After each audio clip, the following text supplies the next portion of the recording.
비켜라! 멈추십시오! 위험합니다! 물러서라! 위험해요!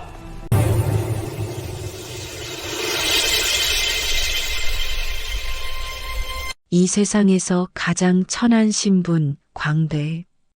그가 양반 규수의 목숨을 구한 그날부터 두 사람의 운명은 돌이킬 수 없이 얽혀버렸습니다. 9년의 세월이 흘러 그 소녀는 왕의 총애를 받는 후궁이 되었고 그 남자는 영모의 죄로 내일 아침 참수형을 당하게 됩니다. 과연 그녀는 왕의 여인으로서의 지위를 버리고 목숨을 걸고 그를 구할 수 있을까요? 이것은 신분을 뛰어넘은 은혜와 사랑, 그리고 목숨을 건 보은의 이야기입니다. 조선 중기 한양에서 남쪽으로 사흘거리에 있는 전주. 이곳은 양반과 상민이 엄격히 구분되던 시대였습니다. 전주 부윤 김상원의 외동딸 소저, 이름은 연화. 겨우 7살이었지만 총명하고 아름다운 아이로 집안의 보배처럼 자랐습니다. 봄이 무르익던 3월 어느 날 연화는 유모와 함께 전주천 근처 정자의 나들이를 나왔습니다. 소저님, 너무 가까이 가시면 안 됩니다. 유모의 말에도 연화는 버드나무 가지에 매달린 꾀꼬리를 구경하느라 강둑 가까이 다가갔습니다. 그때였습니다.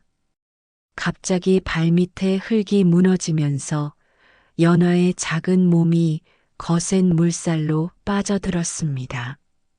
소저님, 유모의 비명이 울려 퍼졌지만 봄철 해빙으로 불어난 전주천의 물살은 무섭게 빨랐습니다. 연화는 순식간에 물속으로 가라앉았습니다. 차가운 물이 코와 입으로 밀려 들어왔고 어린 연화는 공포에 질려 허우적거렸습니다. 죽는구나. 의식이 흐려지는 순간 누군가의 강한 팔이 연화의 허리를 감았습니다. 철석? 물 밖으로 끌어올려진 연화는 격렬하게 기침을 하며 물을 토해냈습니다. 흐릿한 시야로 본 것은 해진 옷을 입은 한 청년이었습니다. 20살쯤 되어 보이는 그 남자는 온몸이 흠뻑 젖었지만 안도의 한숨을 쉬며 연화를 내려다보고 있었습니다. 괜찮으냐, 아가씨? 그의 목소리는 따뜻했습니다. 연화는 겁에 질린 채 고개를 끄덕였습니다. 청년의 얼굴은 땡볕에 그을렸지만 눈빛만은 맑고 깨끗했습니다. 소저님, 소저님. 유모가 허겁지겁 달려왔습니다. 뒤따라 하인들도 우르르 몰려왔습니다. 이놈, 감히 양반집 규수의 몸에 손을 대. 하인 하나가 청년의 멱살을 잡아채려 했습니다. 그제야 연화는 청년의 옷차림을 자세히 보았습니다. 온갖 천조각을 기워 만든 헐렁한 바지, 형형색색으로 깊은 저고리. 허리춤에는 작은 붓과 징이 달려 있었습니다. 광대였습니다. 조선에서 가장 천한 신분 중 하나인 떠돌이 남사당패 광대. 이놈을 당장 관가에 끌고 가야 합니다. 감히 양반집 소저님의 몸에 손을 대다니. 하인들이 청년을 둘러쌌습니다. 청년은 담담하게 말했습니다. 아이가 물에 빠졌길래 구했을 뿐이요. 잘못한 것이 있다면 벌을 받겠소. 이놈이 말대꾸까지. 바로 그때 연화가 유모의 치마를 잡아당기며 떨리는 목소리로 말했습니다. 아니에요. 이 오라버니가 저를 구해줬어요. 유모는 난처한 표정을 지었습니다. 청년이 연하를 구한 것은 사실이었지만 천안 광대가 양반집 규수의 몸을 만진 것은 큰 문제가 될 수 있었습니다. 소저님, 이리 오십시오. 저 천안 놈과 말씀을 섞으시면 안 됩니다. 유모가 연하를 데려가려 했습니다. 그때 연하는 고개를 돌려 청년을 똑바로 쳐다보았습니다. 청년도 연하를 바라보았습니다. 그 짧은 눈빛의 교환 속에서 7살 소녀의 마음 속에 무언가가 깊이 새겨졌습니다. 물에서 끌어올려질 때 느꼈던 그 강하고 따뜻한 팔의 감촉, 자신을 내려다보던 그 맑은 눈빛, 그리고 천한 신분이면서도 의연했던 그 모습. 오라버니, 이름이 뭐예요? 연하가 물었습니다. 주변의 하인들이 모두 놀란 표정을 지었습니다. 청년은 잠시 망설이다가 대답했습니다. 석규라 하오. 석규 오라버니, 고마워요. 연하는 허리춤에 차고 있던 작은 놀이개 주머니를 풀어 석규에게 내밀었습니다. 비단으로 정성스럽게 수놓은 귀한 물건이었습니다. 이걸 드릴게요.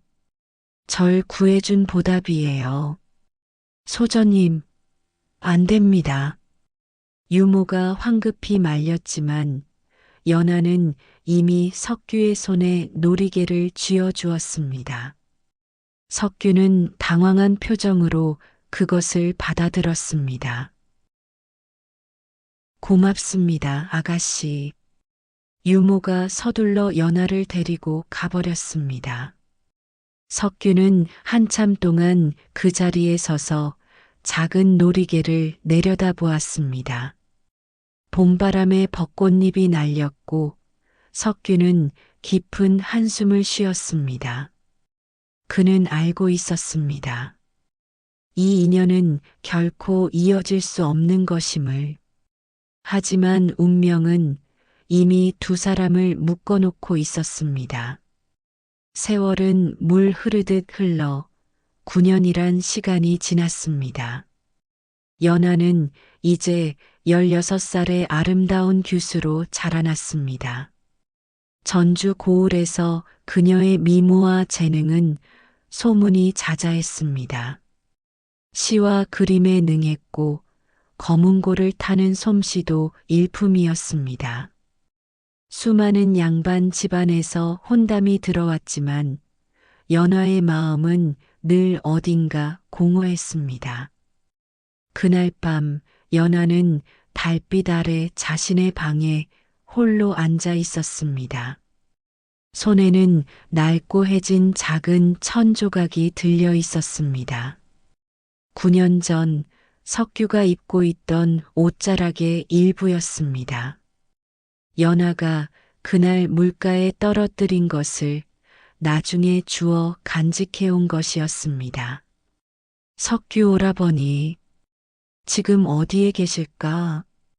연하는 작게 중얼거렸습니다. 유모가 방문을 열고 들어왔습니다. 소저님, 아직도 주무시지 않으셨습니까? 유모나, 이상한 걸까? 무슨 말씀이십니까? 연하는 긴 한숨을 내쉬었습니다. 9년이나 지났는데 나는 아직도 그날 그 사람 얼굴을 잊을 수가 없어. 밤마다 꿈에 나타나 물에서 날 끌어올리던 그 강한 팔, 날 내려다보던 그 맑은 눈빛.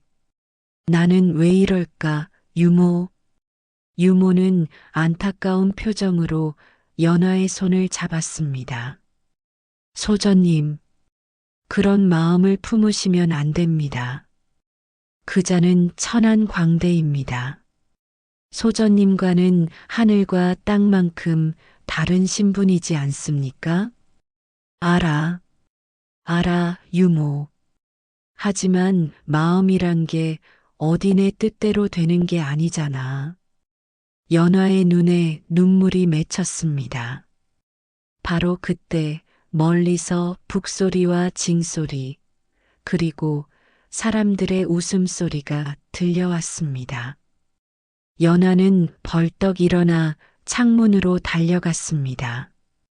저게 남사당패 소리인가? 그런 것 같습니다, 소전님. 내일 대보름이라 고을에 유랑 광대패들이 들어왔나 봅니다. 연화의 가슴이 두근거렸습니다. 혹시 그 사람이 유모, 나 잠깐 나가볼래. 소전님, 안 됩니다. 한밤중에 규수가 밖으로 나가시면. 하지만 연하는 이미 결심한 듯 옷을 챙겨 입기 시작했습니다. 유모는 어쩔 수 없이 한숨을 쉬며 말했습니다. 제가 함께 가겠습니다. 하지만 절대 들키시면 안 됩니다.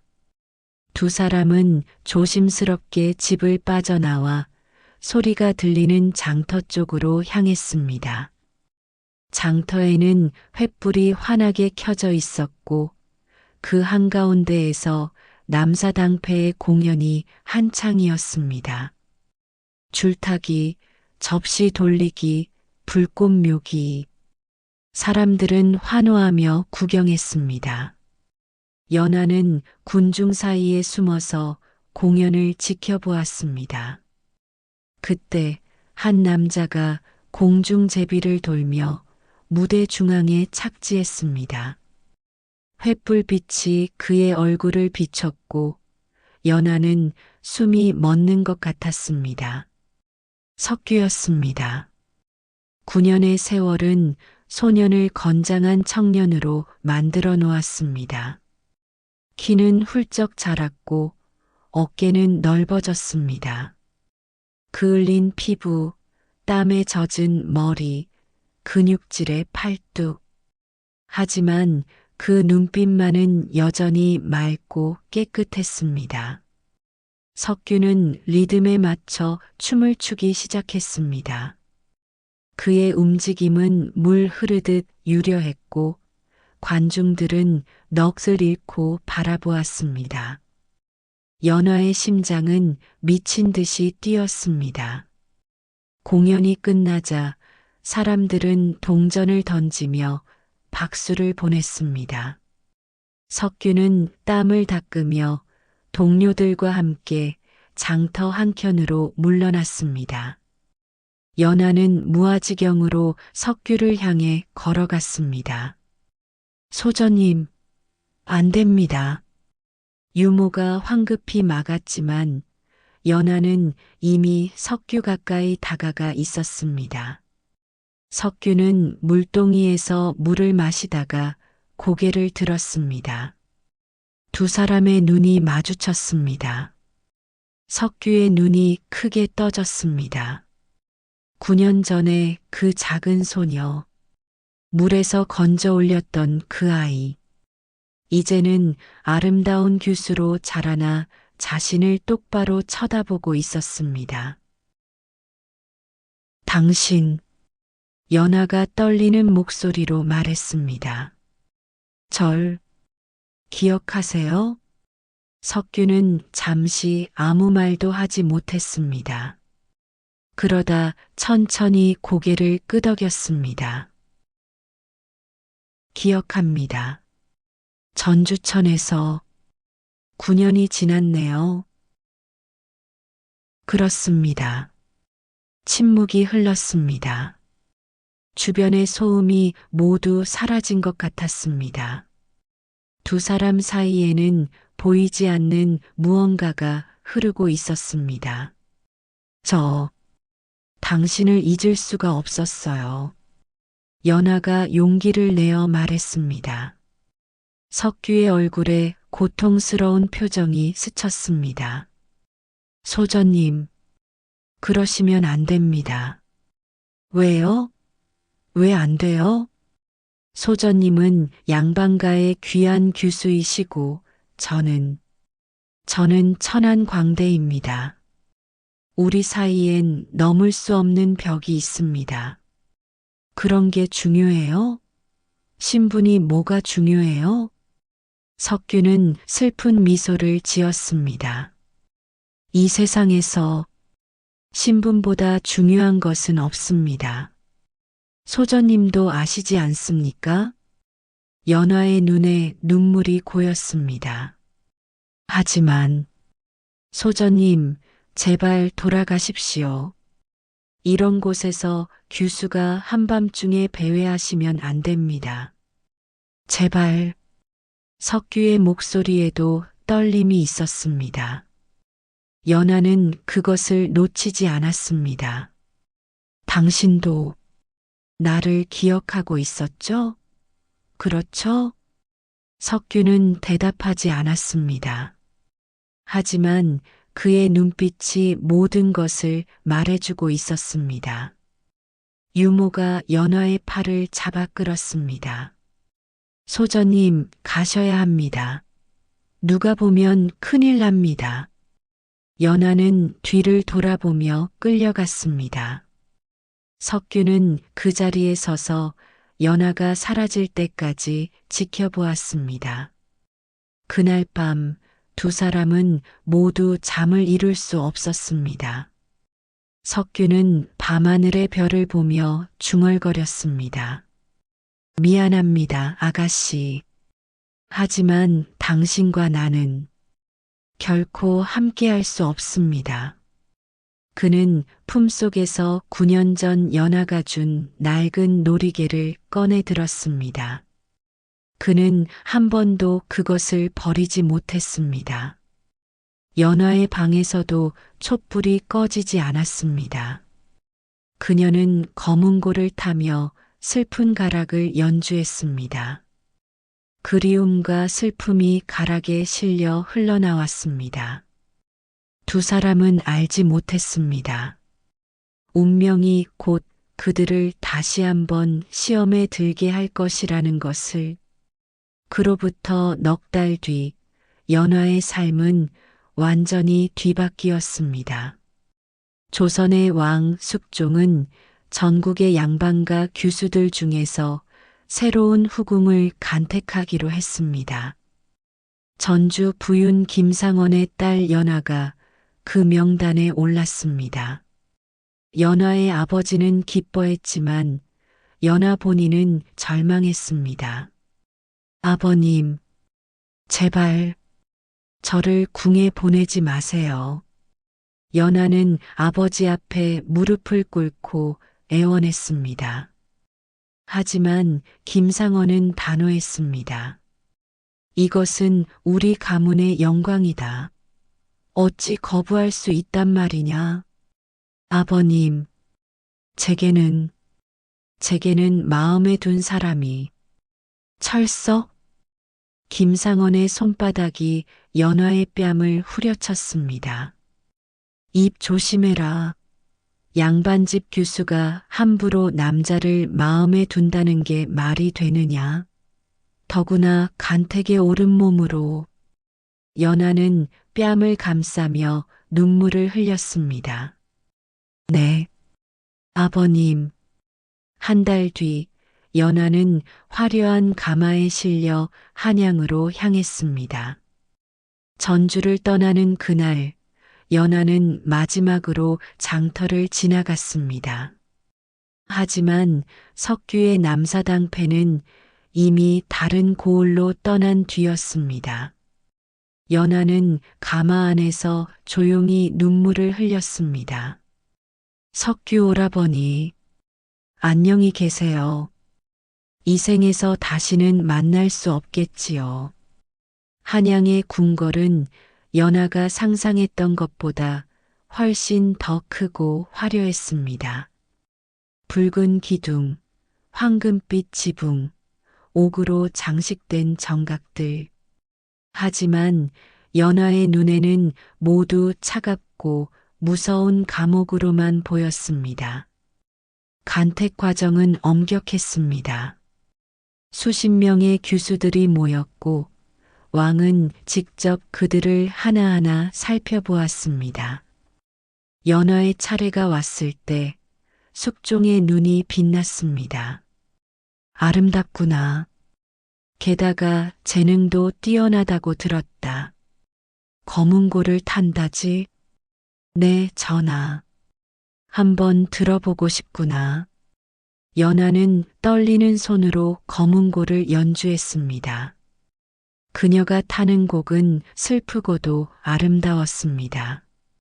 숙종은 깊이 감동한 표정으로 들었습니다. 훌륭하다. 그대를 수건으로 봉한다. 이렇게 해서 연하는 왕의 여인이 되었습니다. 궁궐 생활은 화려했지만 외로웠습니다.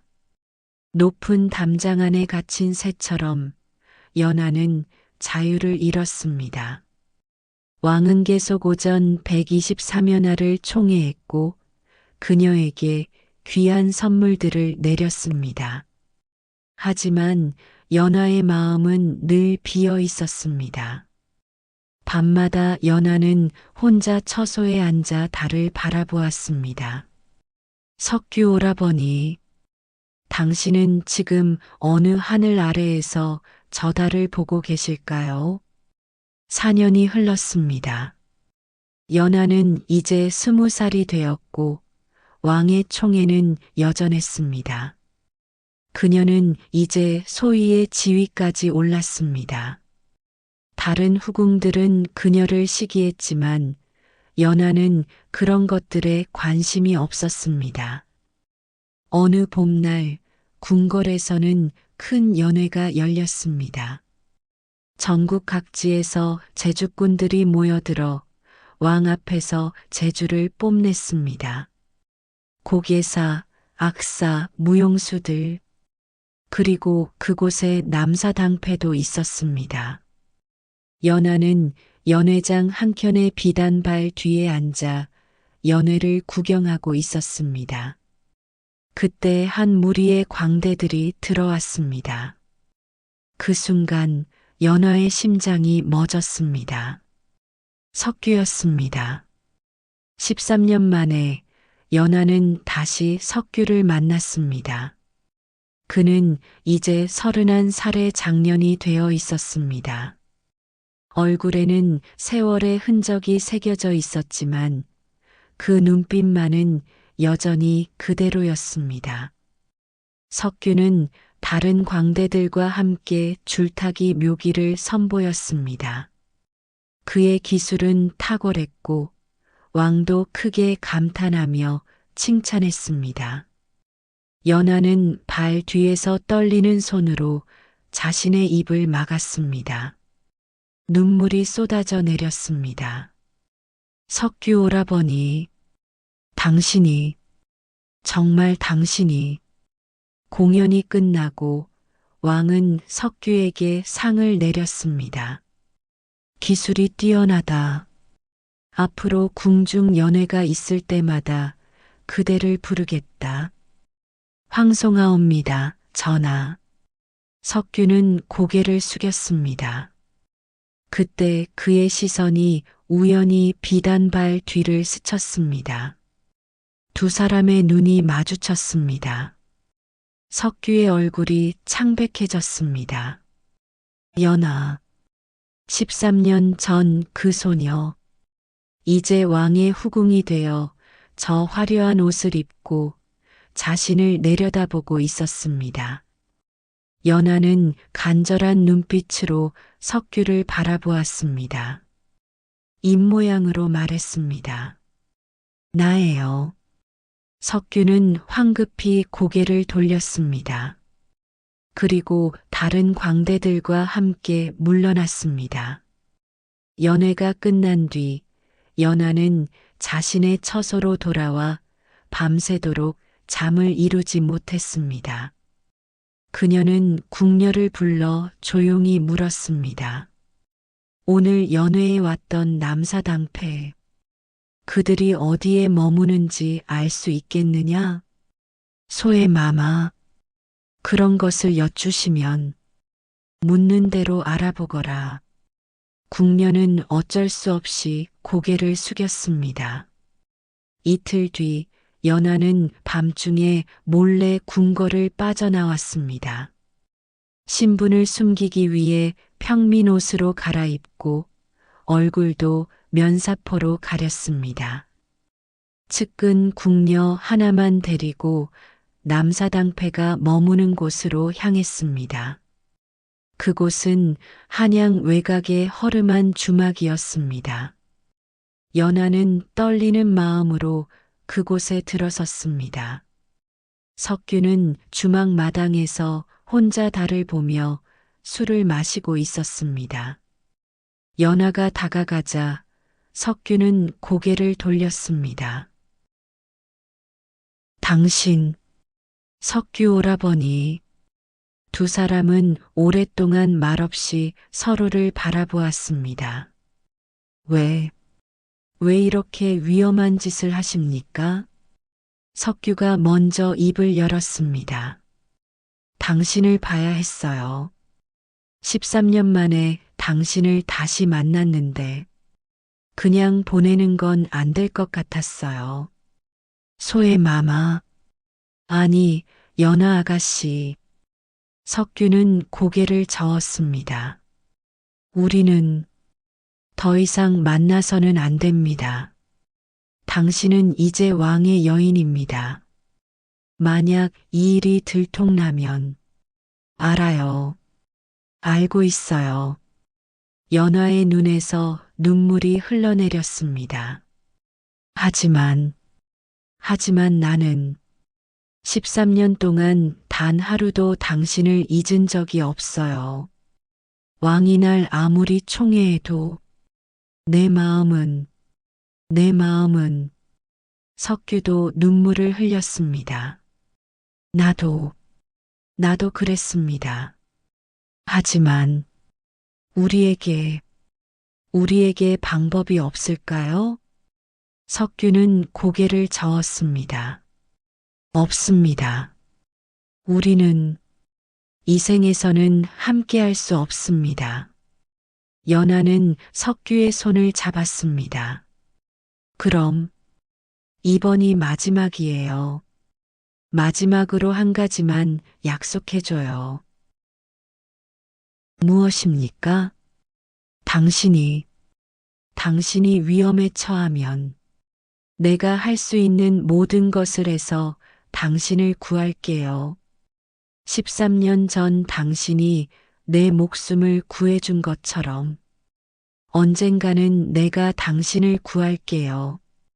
약속할게요. 석규는 슬픈 미소를 지었습니다. 그런 날이 오지 않기를 빕니다. 두 사람은 그날 밤 새벽까지 이야기를 나눴습니다. 13년 동안의 시간들을 나눴고 서로의 삶을 들었습니다. 그리고 해가 뜨기 전 연하는 다시 궁궐로 돌아갔습니다. 그것이 두 사람의 마지막 만남이 될 줄 알았습니다. 하지만 운명은 다시 한번 두 사람을 시험에 들게 할 것이었습니다. 석규와 연하가 헤어진 지 석 달이 지난 어느 날 궁궐에 충격적인 소식이 전해졌습니다. 영모 사건이 발각된 것입니다. 남인 계열의 대신 몇몇이 모반을 꾀했다는 혐의로 체포되었고 그 과정에서 수많은 사람들이 연루되었습니다. 왕은 진노했고 대대적인 조사가 시작되었습니다. 그런데 믿을 수 없는 일이 일어났습니다. 조사 과정에서 석규의 남사당패가 영모에 가담했다는 증언이 나온 것입니다. 남사당패 광대들이 역적들의 밀서를 전국 각지로 전달했다. 의금부는 즉시 석규의 남사당패를 체포했습니다. 석규와 그의 동료들은 모두 의금부 옥사에 갇혔습니다. 연하가 이 소식을 들은 것은 우연이었습니다. 궁녀들이 수군거리는 말을 엿들은 것입니다. 저번에 왔던 그 줄타기 광대 말이야. 영모에 연루됐다면서?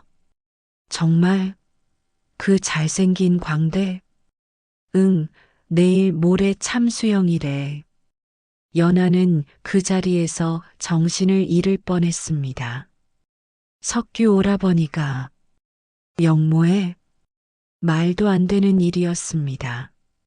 석규는 정치에는 전혀 관심이 없는 사람이었습니다. 그저 전국을 떠돌며 공연을 하고 하루하루를 살아가는 평범한 광대였을 뿐입니다. 누명이었습니다. 분명히 누군가 석규를 영모에 끌어들인 것이었습니다. 연하는 즉시 측근 궁녀를 시켜 정보를 캐기 시작했습니다. 그리고 며칠 뒤 충격적인 진실을 알게 되었습니다. 석규를 영모에 연루시킨 것은 다름 아닌 동료 광대 중 한 명이었습니다. 그는 고문을 견디지 못하고 거짓 증언을 한 것이었습니다. 그리고 그 배후에는 석규를 시기하던 다른 남사당패 두목이 있었습니다. 마마. 하지만 이미 판결이 내려졌습니다. 사흘 뒤 참수형이 집행된다고 합니다. 궁녀의 말에 연하는 절망했습니다. 사흘. 겨우 사흘밖에 남지 않았습니다. 연하는 밤새도록 고민했습니다. 어떻게 하면 석규를 구할 수 있을까? 하지만 방법이 없었습니다. 의금부의 판결은 왕의 재가를 받은 것이었고 이미 확정된 사안이었습니다. 그때 연하의 머릿속에 한 가지 방법이 떠올랐습니다. 왕에게 직접 탄원하는 것. 하지만 그것은 엄청난 위험을 감수해야 하는 일이었습니다. 후궁이 천한 광대를 위해 왕에게 탄원한다? 그것도 영모범을? 만약 왕이 그 이유를 추궁하면 연하는 자신의 지위를 잃을 수도 있었고 최악의 경우 자신도 영모에 연루되었다는 의심을 받을 수도 있었습니다. 하지만 연하는 이미 결심했습니다. 13년 전 당신이 목숨을 걸고 날 구해줬잖아요. 이번엔 내가 당신을 구할 차례예요. 이틀 뒤 연하는 왕을 아련했습니다. 숙종은 총애하는 후궁이 찾아온 것을 반갑게 맞았습니다. 무슨 일로 짐을 찾았느냐? 연하는 깊이 엎드렸습니다. 전하, 감히 여쭙겠습니다. 영모 사건에 연루된 광대 석규라는 자가 있는데 순간 왕의 표정이 굳어졌습니다. 그 자가 어쨌다는 것이냐? 그 자는 누명을 쓴 것입니다. 신첩이 확실한 증거를 가지고 있습니다. 증거? 연하는 며칠간 궁녀들을 시켜 모은 정보를 바탕으로 준비한 진술서를 꺼냈습니다. 거기에는 석규를 모함한 광대의 거짓 증언과 배후에 있는 다른 남사당패 두목의 음모가 상세히 기록되어 있었습니다. 왕은 그것을 읽어 내려갔습니다. 그리고 의심스러운 눈빛으로 연하를 바라보았습니다. 그런데 경은 어찌하여 그 천한 광대를 위해 이토록 애를 쓰는 것이냐? 연하의 심장이 쿵쾅거렸습니다. 이것이 바로 그녀가 두려워했던 질문이었습니다. 전하, 신첩은 연하는 떨리는 목소리로 말을 이었습니다. 신첩은 어릴 적 그자에게 목숨을 구한 적이 있습니다. 왕의 눈이 날카로워졌습니다. 자세히 말해보거라. 연하는 13년 전 전주천에서 있었던 일을 이야기했습니다. 물에 빠진 자신을 광대 석규가 구해준 일, 그리고 그 은혜를 잊지 못하고 있었다는 것을. 물론 그 뒤에 있었던 일들, 석규에 대한 자신의 마음은 절대 말하지 않았습니다. 왕은 한참 동안 침묵했습니다. 그리고 차갑게 말했습니다. 경은 짐의 여인이다. 짐의 여인이 천한 광대에게 은혜를 입었다는 것. 그것도 모자라 그자를 구하기 위해 이렇게까지 한다는 것. 경은 짐의 체면을 생각해 본 적이 있느냐? 연하는 이마를 바닥에 찌으며 애원했습니다. 전하, 죄송합니다. 하지만 은혜를 갚는 것은, 그것은 사람으로서 마땅히 해야 할 도리가 아니옵니까?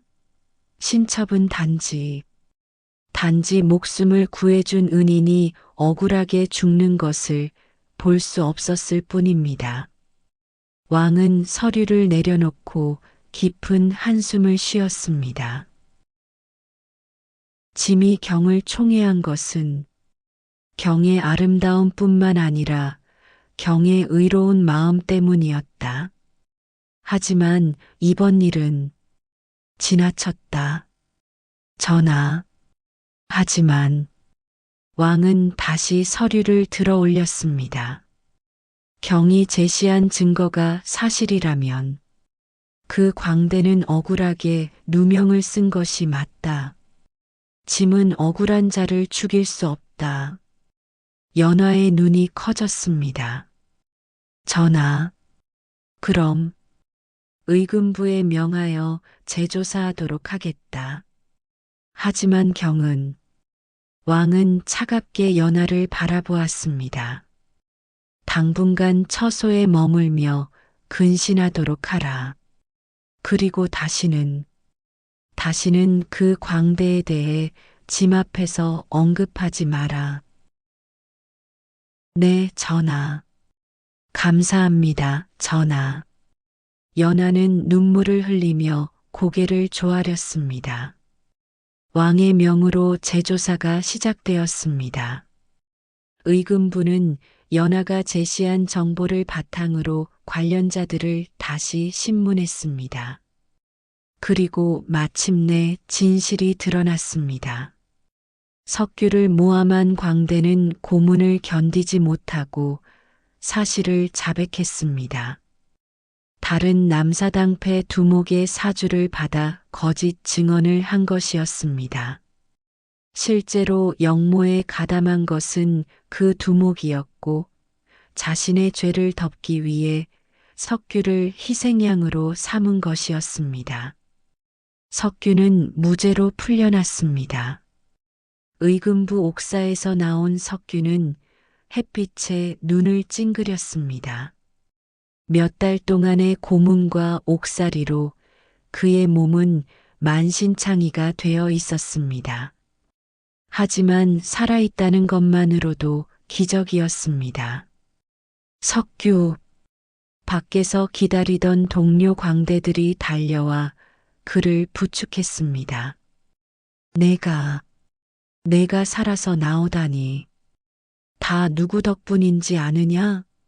왕의 후궁소의 마마께서 전하께 직접 탄원하셔서 내가 살았다. 석규는 그 말에 얼어붙었습니다. 뭐라고? 소의 마마, 연하 아가씨. 아니, 마마께서 너를 구하셨어. 자기 지위를 걸고. 석규는 그 자리에 주저앉았습니다. 눈물이 쏟아져 나왔습니다.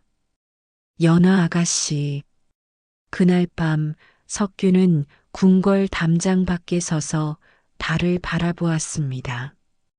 저 높은 담장 너머 어딘가에 연하가 있을 것이었습니다. 아가씨, 당신은 제게 너무 큰 빚을 지게 하셨습니다. 하지만 석규는 알고 있었습니다. 자신은 절대로 그 담장을 넘어갈 수 없다는 것을, 연하와 자신은 여전히 넘을 수 없는 신분의 벽으로 가로막혀 있다는 것을. 한편 궁궐 안에서 연하는 근신 중이었습니다. 왕은 그녀를 당분간 만나주지 않았고 다른 후궁들은 수군거렸습니다.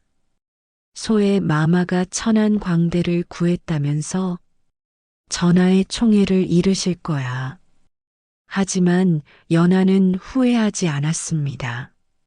석규가 살았다는 소식을 들었을 때 그녀는 진심으로 기뻤습니다. 이제 됐어.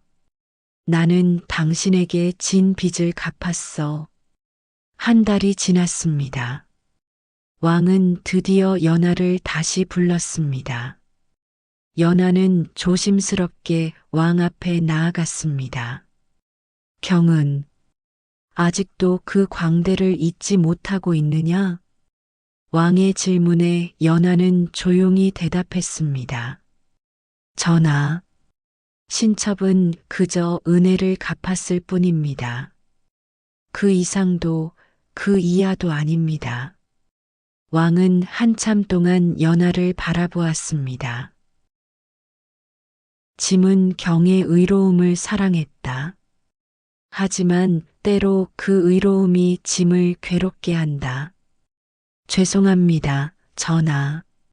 왕은 한숨을 쉬었습니다. 하지만 짐은 경을 미워할 수 없다. 경은 옳은 일을 했다. 억울한 자를 구한 것이다. 왕은 자리에서 일어나 연하에게 다가왔습니다. 짐은 경을 용서한다. 하지만 왕은 연하의 턱을 들어 자신을 바라보게 했습니다. 다시는 그 광대를 만나서는 안 된다. 알겠느냐? 네, 전하. 짐은 경을 놓아주지 않을 것이다. 경은 짐의 여인이다. 네, 전하. 연하는 고개를 숙였습니다. 눈물이 흘러내렸지만 왕은 보지 못했습니다. 그날 밤 연하는 마지막으로 석규에게 편지를 썼습니다. 하지만 그것을 보낼 수는 없었습니다. 그녀는 그 편지를 촛불에 태웠습니다. 편지가 불타는 것을 보며 연하는 중얼거렸습니다. 석규 오라버니, 부디 행복하게 사세요. 좋은 사람 만나서 가정을 꾸리고 행복하게. 제가 되어 날아가는 편지를 보며 연하는 조용히 눈물을 흘렸습니다. 에필로그 약 3분. 그로부터 5년이 흘렀습니다. 석규는 남사당패를 그만두고 한양의 작은 공방을 차렸습니다. 목재 가구를 만드는 일을 시작한 것입니다. 그의 솜씨는 뛰어났고 점차 소문이 나기 시작했습니다. 어느 날 석규의 공방에 한 궁녀가 찾아왔습니다. 혹시 석규 씨인가요? 그렇습니다만. 궁녀는 작은 보따리를 내밀었습니다. 소의 마마께서 보내신 것입니다. 석규는 떨리는 손으로 보따리를 열었습니다. 안에는 고급 목재와 그리고 작은 편지 한 장이 들어 있었습니다. 편지에는 단 한 줄만 적혀 있었습니다. 부디 행복하시길. 석규는 편지를 꼭 쥐고 한참 동안 서 있었습니다. 눈물이 흘러내렸습니다. 감사합니다, 아가씨. 당신도 부디 행복하시길. 연하는 궁궐 안에서 왕의 총애를 받으며 살았습니다. 그녀는 왕에게 아들을 낳아 대군의 어머니가 되었습니다. 겉으로 보기에는 완벽한 삶이었습니다. 하지만 그녀의 마음 한구석에는 늘 빈자리가 있었습니다. 밤마다 그녀는 달을 보며 생각했습니다. 저 달빛 아래 어딘가에서 석규도 같은 달을 보고 있을까? 석규도 마찬가지였습니다. 그는 결혼도 하지 않고 혼자 살았습니다. 누군가 중매를 권해도 거절했습니다. 그의 마음 속에는 오직 한 사람만이 있었습니다. 두 사람은 다시는 만나지 못했습니다. 하지만 그들의 사랑은 결코 사라지지 않았습니다. 세월이 흘러 석규가 50살이 되었을 때 그는 문득 깨달았습니다. 자신과 연하는 비록 함께할 수 없었지만 서로의 삶을 구했고 서로의 삶에 깊은 의미를 남겼다는 것을, 그것만으로도 충분했습니다. 석규는 공방 한 구석에 작은 제단을 만들었습니다. 그리고 그곳에 13년 전 연하가 준 낡은 놀이개를 모셔두었습니다. 매일 아침 그는 그 앞에서 연하의 행복을 빌었습니다.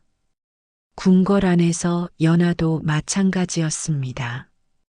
그녀는 밤마다 창가에 서서 달을 보며 석규를 위해 기도했습니다. 부디 건강하시길, 행복하시길. 두 사람의 사랑은 이루어지지 않았습니다. 하지만 그들은 서로를 위해 목숨을 걸었고, 서로의 삶을 구했고, 서로의 마음 속에서 영원히 살아갔습니다. 그것이 바로 신분을 뛰어넘은 진정한 사랑이었습니다. 구독과 좋아요 부탁드려요. 감사합니다.